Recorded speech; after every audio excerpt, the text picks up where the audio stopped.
Y quien diga que en los tribunales no hay corrupción, o no ha estado en un tribunal, o miente descaradamente. Tenemos...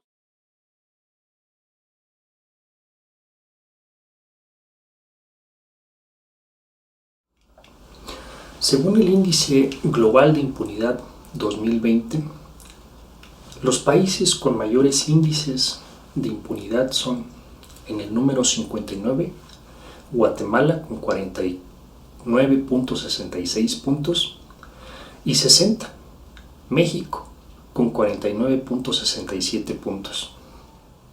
También en una encuesta realizada por el INEGI, se tiene que los jueces son las segundas autoridades consideradas más corruptas en el país. Aquí podemos ver la gráfica. Únicamente los policías de tránsito cuentan con una mayor percepción de corrupción en nuestro país. Mi nombre es Juan Carlos González Cancino, soy abogado egresado de la Escuela Libre de Derecho. También soy profesor adjunto de la Cátedra de Derecho Procesal Constitucional en la Escuela Libre de Derecho.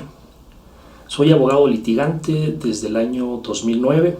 También soy coautor de varios libros, entre ellos un tratado de amparo, una ley de amparo comentada, un libro sobre derecho constitucional, otro sobre derechos humanos y garantías y un libro sobre la jurisprudencia en México, por mencionar algunas de las obras que he sido coautor.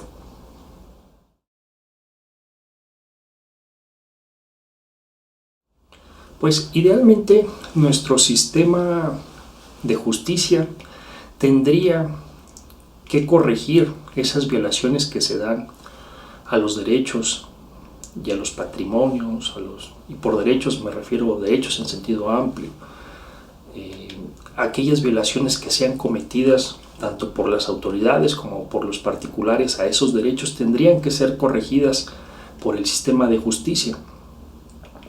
Es decir, tendrían que ser corregidas por el Poder Judicial, pero para ello se requieren buenos jueces.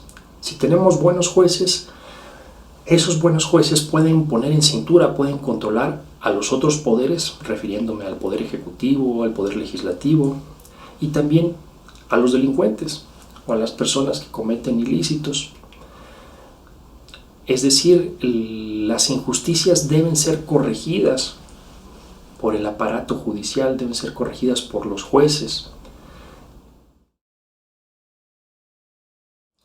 Para entender el problema de la corrupción y de la impunidad en México, tenemos que entender a grandes rasgos cómo funciona nuestro sistema judicial. Vamos a suponer un juicio, una controversia de arrendamiento inmobiliario, es decir, un casero busca reclamar el pago de las rentas, o también puede ser una controversia familiar, en general un juicio ordinario civil. Ese juicio en primera instancia se va a ventilar frente a un juez. Ese juez va a dictar una sentencia, esa sentencia definitiva de primera instancia. Después las partes de ese litigio van a plantear un recurso, van a plantear una apelación y esa apelación va a ser resuelta por una sala. Tanto la sala como el juez de primera instancia son autoridades locales, es decir, todas las entidades federativas tienen un poder judicial y ese poder judicial se va a encargar en términos generales de esta primera instancia y de esta segunda instancia. Una vez que la sala, que es un órgano colegiado por 3 magistrados, dicte la sentencia, que va a ser una sentencia de segunda instancia, va a venir la etapa de amparo.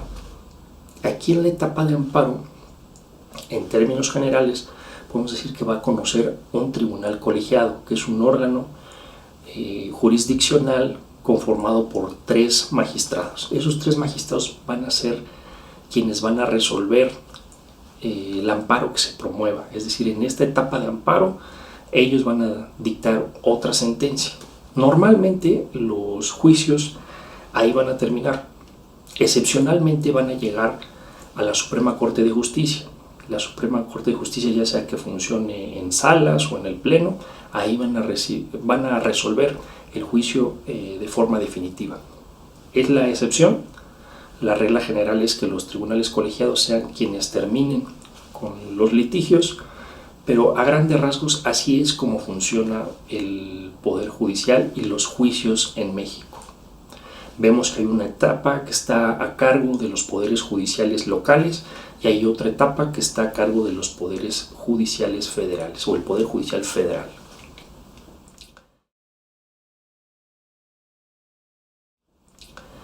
Y aquí es importante que vayamos detectando algunas cosas. A mayor jerarquía, mayor exposición a corrupción. Es decir, esos órganos jurisdiccionales que van a decidir en última instancia son los más expuestos a la corrupción. Por ponerles nombre y apellido, pues estamos hablando de la Suprema Corte de Justicia, el Pleno, las salas y los tribunales colegiados, quienes son quienes normalmente deciden en última instancia un juicio. Son quienes dictan la última palabra.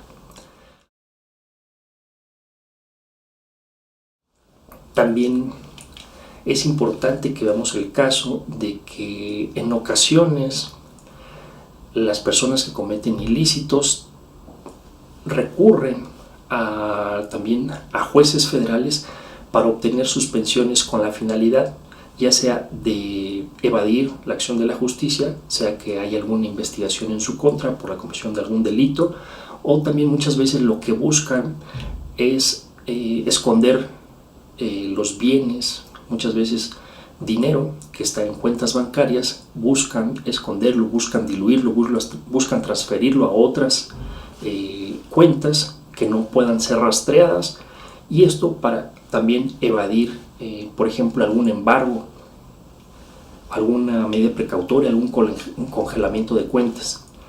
Entonces tenemos que también en esos casos los juzgados de distrito también van a estar expuestos a temas de corrupción, porque muchas veces se va a buscar que con una suspensión que ellos otorguen en el contexto de un juicio de amparo, descongelen cuentas o liberen a personas para luego darse a la fuga.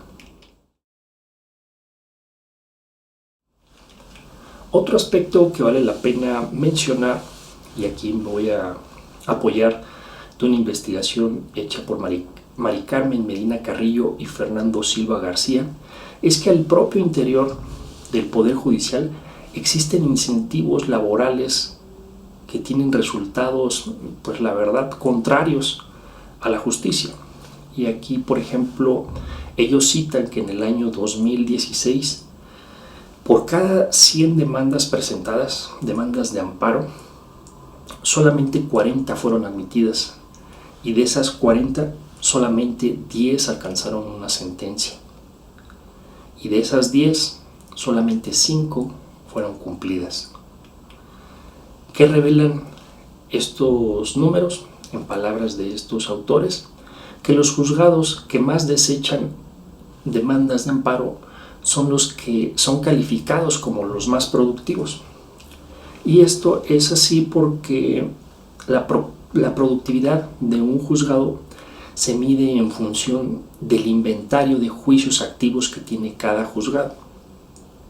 Si un juzgado tiene muchos juicios activos, se entiende que ese juzgado está trabajando mal, que está trabajando de una forma muy lenta y que está causando saturación. Lo malo de calificar bajo ese estándar es que la denegación de justicia viene siendo una forma de alcanzar la productividad. Y aquí estos autores nos dicen, si la forma de ser productivo es acreditar un mayor número de salidas, y para las salidas se valen precisamente de desechar los juicios de amparo, ello naturalmente se logra evitando de inicio dar trámite a los juicios a partir del abuso de la figura del desechamiento. Y aquí también estos autores citan un caso, por ejemplo, en materia administrativa. El juzgado que ocupa el primer lugar en la estadística tiene un considerable 80% más de desechamientos. Aquí podemos ver el gráfico que estos autores insertan en su investigación. 390 desechamientos y ocupa la posición número 1 del ranking. Como podemos ver, el sistema de incentivos laborales al interior del Poder Judicial, en lugar de propiciar una mayor impartición de justicia, una mayor calidad en las sentencias, propicia que se desechen las demandas, propicia denegación de justicia. En otras palabras, se rompe con el principio de imparcialidad, porque a un juez le conviene más desechar tu demanda que resolver y dictar una sentencia en la cual se imparta justicia.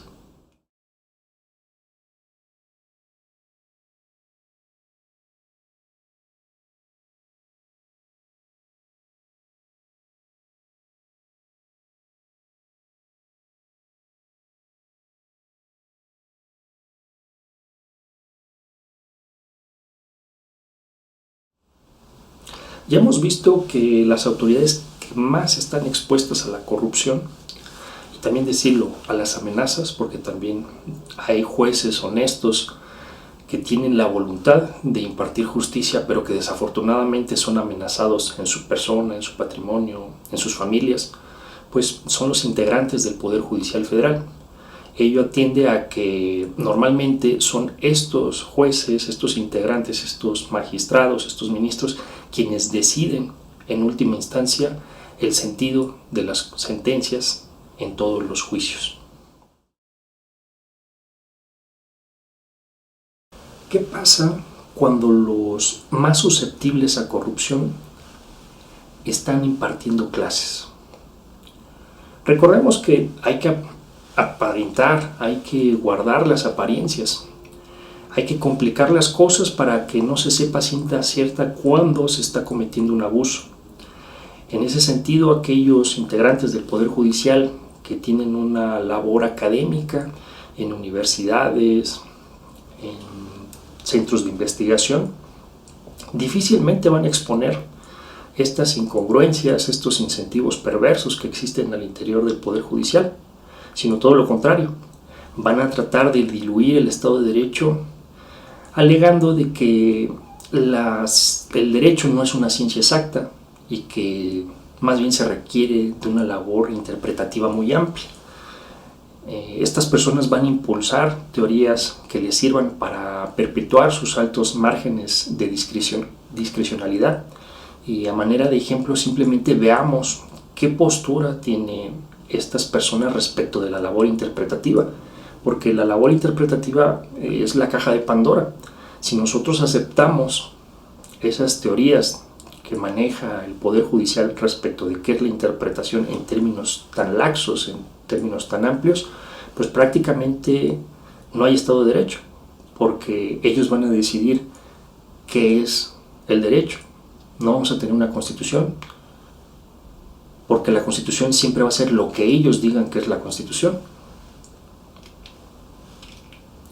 Y aquí vamos a contrastar cómo incluso al propio interior del Poder Judicial existen estas contradicciones. Esta es una tesis de la entonces Cuarta Sala de la Suprema Corte de Justicia de la Nación, que dice: las leyes deben ser interpretadas en los casos en que su sentido sea oscuro. Más adelante dice: lo contrario lleva al juzgador a desempeñar el papel de legislador, creando nuevas normas a pretexto de interpretar las existentes, lo que carece de todo fundamento legal. Entonces, ¿qué nos está diciendo aquí la Cuarta Sala?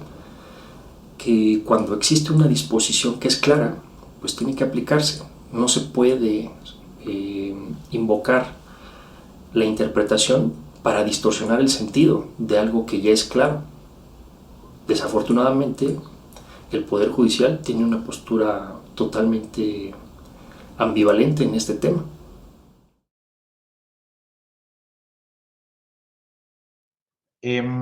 Entonces, bueno, aquí lo que yo, digamos, recomendaría es un ejercicio de primero sacudirse del dogma de que la interpretación es decir qué es lo que dice la ley, como si la ley dijera algo ahí como antes de que uno lo interprete, ¿no? Como si la ley fuera algo, una cosa esencial, natural, que existe ahí en el mundo y que uno puede conocer objetivamente o científicamente. Y entender que en realidad la ley es un instrumento que debemos interpretar con parámetros racionales, pero que sí permite y en definitiva implica una actividad creativa o creadora por parte de los jueces y juezas, ¿no? Como pueden ver, al Poder Judicial le conviene que todo esté sujeto a interpretación, porque entonces ya la discrecionalidad con la que cuentan es prácticamente absoluta y no hay forma de reprocharles que están haciendo mal su trabajo, porque no podemos contrastar sus sentencias, sus resoluciones, sus criterios frente a la Constitución, porque ellos van a decir, no, es que esa Constitución requiere de una interpretación para que conozcamos su verdadero sentido.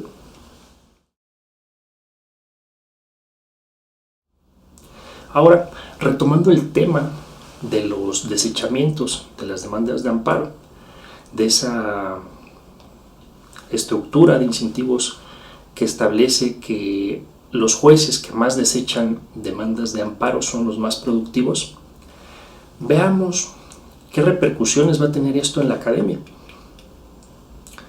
En ese sentido, recordemos que las causales de improcedencia y el sobreseimiento son las instituciones jurídicas empleadas para desechar las demandas de amparo.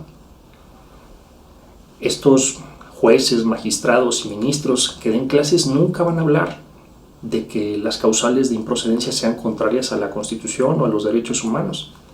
Y es más, se va a adoptar una postura contraria. ¿En qué sentido? Se van a emitir incluso causales de improcedencia creadas jurisprudencialmente, es decir, creadas por el propio Poder Judicial, violando el principio de división de poderes. Se va a hablar del juicio de amparo como un medio extraordinario de protección de derechos humanos, es decir, que la protección de derechos humanos no es lo ordinario, no es lo normal, es algo excepcional. También se va a hablar que los abogados han abusado de la institución jurídica del juicio de amparo, pero se van a quedar callados, que los jueces ganan más por negar justicia que por otorgarla. También se van a callar el conflicto de interés. Recuerden, ellos son parciales. ¿Y en qué sentido lo digo? A ellos les conviene más desechar las demandas de amparo que otorgar sentencias. Y esto es así porque recuerden que los evalúan según el inventario de juicios activos. Y si los desechamientos les sirven para reducir al mínimo ese inventario de juicios de esos juicios activos, pues van a hacer todo lo posible por desechar todas las demandas que lleguen a sus juzgados.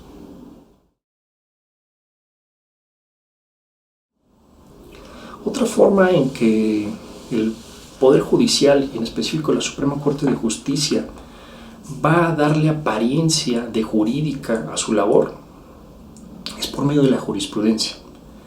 Y miren, esta jurisprudencia dice que la jurisprudencia que emite la Suprema Corte de Justicia no puede ser controlada, es decir, no la pueden cuestionar otros jueces de rango inferior. Así la jurisprudencia sea claramente violatoria de la Constitución, sea contradictoria, sea violatoria de derechos humanos, nos está diciendo no pueden hacer algo los jueces de menor jerarquía. En otras palabras, esa jurisprudencia va a crear criterios que incluso van a ser contrarios a la Constitución y deben acatarse en todas situaciones si le hacemos caso a lo que dice la Suprema Corte de Justicia. Así las cosas, los órganos creadores de jurisprudencia, estamos hablando de la Suprema Corte de Justicia, en pleno, en salas, los plenos de circuito, son los nuevos legisladores a quienes hay que sobornar. Y pensemos en corporaciones con una gran cantidad de juicios, por ejemplo, instituciones bancarias. Las instituciones bancarias van a influenciar para que la jurisprudencia sea acorde a sus intereses. Entonces aquí es donde también tenemos que poner un gran cuidado y un gran énfasis, porque esos órganos que emiten jurisprudencia van a ser muchas veces sobornados por los grupos de intereses creados. Y lo que es peor, muchas veces esa jurisprudencia va incluso a convencer al legislador. Cosas que antes solamente eran criterios judiciales se perpetúan por medio de una legislación. Y a manera de ejemplo pongamos el caso del juicio de amparo. Antes, el juicio de amparo tenía solamente 18 causales de improcedencia. Con la reforma que hubo y con la expedición de la nueva ley, pues ahora ya hay 23 causales de improcedencia y muchas de ellas ya eran de carácter jurisprudencial. Es decir, el legislador le compró las ideas al Poder Judicial respecto de las causales de improcedencia. Y ya vimos que ese tema es un tema de cuidado porque ahí hay un conflicto de interés. Al Poder Judicial le conviene que existan muchísimas causales de improcedencia, porque así, cuando vengan las evaluaciones de desempeño, pues ellos van a ser calificados altos. Y ahora, también hay un tema ahí con las jurisprudencias temáticas. Prácticamente tenemos que recordar que la Constitución acota los alcances para que se cree jurisprudencia únicamente aquellos casos en que exista una situación de interpretación, es decir, cuando existan dudas respecto del sentido de una disposición de carácter general, sea la Constitución, sean las leyes, sean los tratados, sean reglamentos. Solamente en esos contextos, cuando hay dudas, es que se permite la creación de jurisprudencia.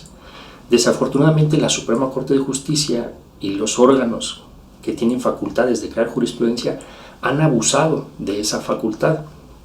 Y al día de hoy, la jurisprudencia hace las veces de un sistema jurídico paralelo. No sabemos cómo van a resolver los jueces. El observar la ley, el observar la Constitución, al día de hoy ya no es un referente, porque no sabemos qué jurisprudencia es la que van a sacar los jueces y con la que van a resolver. Y lo peor es que si muchas veces nosotros encontramos contradicciones en leyes, contradicciones en la Constitución, pues esas contradicciones se multiplican por 1000 al interior de las jurisprudencias. Las jurisprudencias hay para todos los sentidos. ¿Quieres darle la razón a una de las partes? Tienes seguramente una jurisprudencia que apoye esa decisión. ¿Quieres darle una resolución en contra? Pues también vas a encontrar jurisprudencias que apoyen esa decisión. Entonces, hay una gran incertidumbre jurídica a partir del abuso que se está haciendo de la jurisprudencia. Idealmente la jurisprudencia estaba pensada para dotar de certeza jurídica y ha resultado todo lo contrario. Además, viola el principio de división de poderes, porque el Poder Judicial no se ha acotado a crear jurisprudencia en situaciones de interpretación, sino que cuando se le antoja crea jurisprudencia. Y eso implica concentrar también el poder legislativo en el Poder Judicial. En otras palabras, la jurisprudencia vuelve ineficaz tanto la Constitución como los tratados internacionales y la ley. De nada nos sirve tener un gran texto constitucional, tener una infinidad de tratados internacionales, si la jurisprudencia va a decir lo contrario. Y las cosas se van a agravar, porque en junio de 2021 hubo una reforma que tiene por finalidad facilitar y robustecer más la creación de jurisprudencia. Además, esa tesis que vimos, que dice que la jurisprudencia no puede ser controlada, viola el principio de imparcialidad, porque ahí el Pleno de la Suprema Corte de Justicia está hablando de sus propios actos. Entonces, no se dan cuenta que incluso cuando emiten esa contradicción de tesis, están violando de forma flagrante la Constitución. En pocas palabras, con este sistema y con este abuso de la jurisprudencia estamos viviendo la tiranía de los jueces.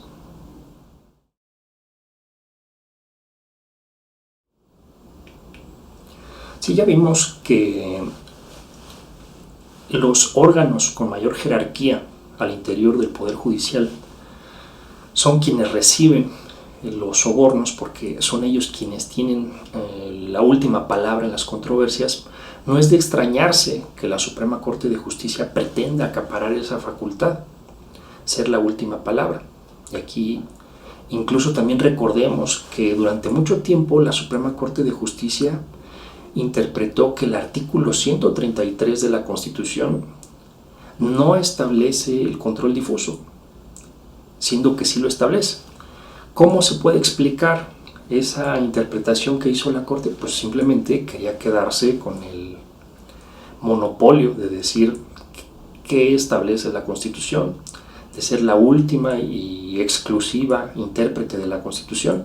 siendo que nuestra Constitución en el artículo 133 faculta a los poderes judiciales locales a que también hagan un control de las normas generales, incluida la jurisprudencia de la Suprema Corte, y ajusten el contenido de esas leyes a lo que establece la Constitución Federal.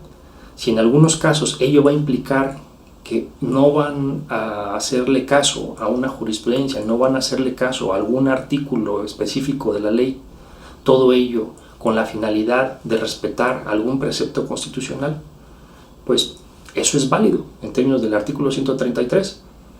Pero la Suprema Corte de Justicia ha buscado acaparar y ha sacado varios criterios en un sentido contrario. Y en relación a este aspecto, incluso recordemos que tuvo que venir una sentencia de un tribunal internacional, en este caso la Corte Interamericana de Derechos Humanos, en el caso Radilla Pacheco contra México, para que la Suprema Corte de Justicia cambiara ese criterio interpretativo entre comillas, porque prácticamente estaba diciendo lo contrario de lo que establecía nuestra Constitución.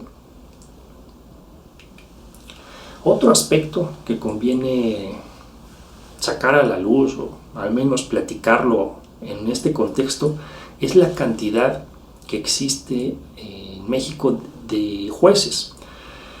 En este índice global de impunidad 2020 se estudia el sistema jurídico de Eslovenia, que es el país con menos impunidad, y ahí se detecta que existen 42.77 jueces por cada 1000 habitantes, y en el caso de México existen 2.17. Hay una infinidad de factores que pueden explicar esto, pero también si estamos viendo que esos órganos de mayor jerarquía o los órganos que establecen la última palabra en los juicios son quienes reciben los sobornos, pues es lógico que pretendan salvaguardar esa patente de corso. En otras palabras, si existen más jueces, pues se van a repartir los sobornos entre más personas y les toca menos. Entonces, es importante que veamos esto, porque es necesario que también existan más jueces en México.